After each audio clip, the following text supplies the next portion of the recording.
ईमानदारी सर्वोच्च नीति है। एक राहुल नाम का व्यक्ति था, स्वभाव से बहुत ही गंभीर था। उसकी पढ़ाई पूरी हो चुकी थी लेकिन कोई नौकरी नहीं थी। दिन रात वो काम की तलाश में इधर उधर भटकता रहता था। राहुल एक ईमानदार मनुष्य भी था, इसलिए भी उसे काम मिलने में मुश्किल आ रही थी। दिन इतने खराब हो चुके थे कि उसे मजदूरी करनी पड़ी। रोजी रोटी के लिए उसके पास अब कोई विकल्प नहीं था। राहुल पढ़ा लिखा था, जो उसके व्यवहार से साफ जाहिर होता था।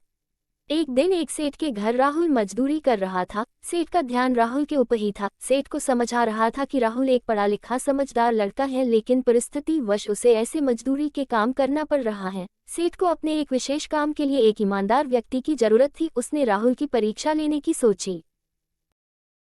Usa Nakadina Rahula Koapane Pasabulea Ora Use Picasa Hajra Rupe Di Gisame So K Nota the Ora Kaha by Tuma Amanadara Legate Hoyi Paise Muraka Vyapari Koda out Rahula Ne Amanadari Se Paise Pahamsie Di Das Erdina। व्यापारी ने राहुल को फिर से पैसे दिए। इस बार उसने राहुल को बिना गिने पैसे दिए, कहा खुद ही गिन लो और व्यापारी को दे आओ। राहुल ने ईमानदारी से काम किया। सेठ पहले से ही गल्ले में पैसे गिनकर रखता था, पर वो राहुल की ईमानदारी की परीक्षा लेना चाहता था। रोज वो सेठ उसे पैसे देने भेजता था।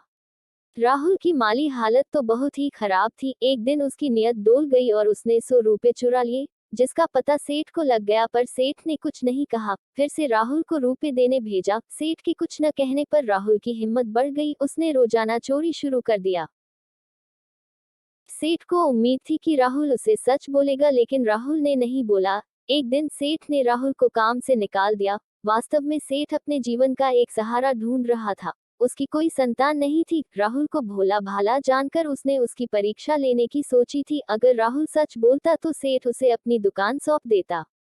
जब राहुल को इस बात का पता चला है तो उसे बहुत दुख हुआ और उसके स्वीकारा कि कैसी भी परिस्थिति हो, ईमानदारी ही सर्वोच्च नीति होती है। दोस्तों, कैसा भी मुकाम आए, व्यक्ति को ईमानदारी का साथ नहीं छोड़ना चाहिए। ईमानदारी जीवन की वो कमाई है जो मुश्किल है लेकिन कभी गलत अंत नहीं देती।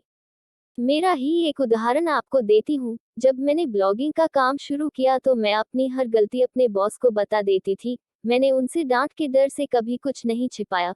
कभी कभी बहुत बड़ी बड़ी गलतियां की और बहुत डांट भी खाए, लेकिन कभी भी छिपाया नहीं। उसका परिणाम यही रहा कि मेरे साथ काम शुरू करने वाले सभी लोगों को कुछ ही दिनों में हटा दिया गया, लेकिन गलतियां करने के बावजूद मुझे कभी काम से नहीं हटाया। उल्टा मेरा काम और दायित्व आवश्यकतानुसार बढ़ा दिए गए। मेरी इसी ईमानदारी के कारण मुझे रोज कुछ न कुछ नया सीखने मिलता है। मेरी गलतियों का सिलसिला आज भी बरकरार है, जिसके कारण मुझे भी हटा दिया जा सकता है, लेकिन ईमानदारी के कारण मेरी उन गलतियों को हंसकर टाल दिया जाता है।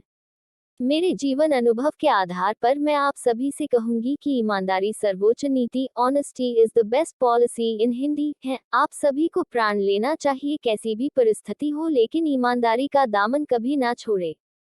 आपको मेरे द्वारा लिखी कहानी ईमानदारी सर्वोच्च नीति, honesty is the best policy in Hindi एवं मेरे जीवन से जुड़ी यह बात कैसी लगी, कमेंट जरूर करें।